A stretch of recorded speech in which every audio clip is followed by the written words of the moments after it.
शेतकरी मित्रांनो, थंडीमुळे ऊस पीक पिवळं पडलं आहे का? तांबोऱ्या रोग वाढतोय का? ऊसाची वाढ थांबली आहे का? तर आजचा हा व्हिडिओ शेवटपर्यंत नक्की बघाच. तर अशा समस्या निर्माण झाल्यामुळे मी माझ्या ऊस पिकावरती एक फवारणी करतोय. आता जो तुम्ही व्हिडिओ बघत आहे तो फवारणी करून 7 दिवसानंतरचा व्हिडिओ आहे आणि मला या फवारणीचे खूप चांगले रिझल्ट मिळायला सुरुवात झाली आहे.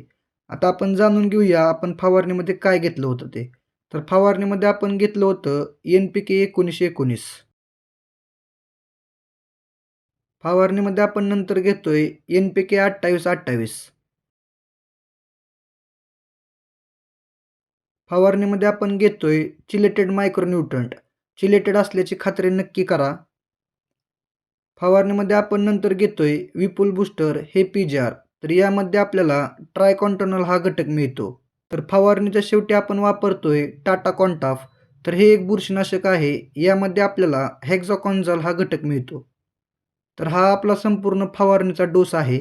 फवारणी आपण पोषण, रोग नियंत्रण आणि वाढ या तिन्ही गोष्टी एकत्रित लक्षात घेऊन आपण करतोय. आता या फवारणीचे आपल्याला काय फायदे होतात ते जाणून घेऊया. तर थंडीमुळे आलेला पिवळेपणा कमी होऊन ऊस पुन्हा हिरवागार व तजेलदार होतो. तांबोऱ्या रोगांवर नियंत्रण मिळून नवीन पाने निरोगी निघतात. ऊसाची जोमदार वाढ होऊन उंची व जाडी वाढते. मुळे मजबूत होऊन खत व पाण्याचा पूर्ण उपयोग होतो. फोटोसिंथेसिस म्हणजेच प्रकाश संश्लेषण वाढून ऊस भरदार व ताकदवान बनतो. एकूणच ऊसाची स्थिती सुधारून एकरी उत्पादन वाढीस मदत होते. तर असे जबरदस्त फायदे आपल्याला या फवारणीचा वापर केल्यावर आपल्याला मिळणार आहेत. तर शेतकरी बांधवांनो, माझं ऊस पीक आता 5 महिन्याचं आहे आणि 265 व्हरायटीचा माझा ऊस आहे. आता या फवारणीचे प्रमाण जाणून घेऊया. तर NPK 19-19-19 हे 1 किलो घेतलं होतं. NPK 28-28 500 gram, chelated micronutrient 250 gram, Vipul booster 500 ml आणि टाटा कॉन्टाफ 200 ml.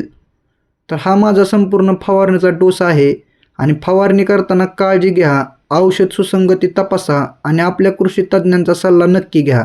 व्हिडिओ आवडला असेल तर लाईक करा, शेअर करा आणि असेच नवीन नवीन व्हिडिओ बघण्यासाठी आपले ER फार्मर या यूट्यूब चॅनलला सबस्क्राईब करा. धन्यवाद.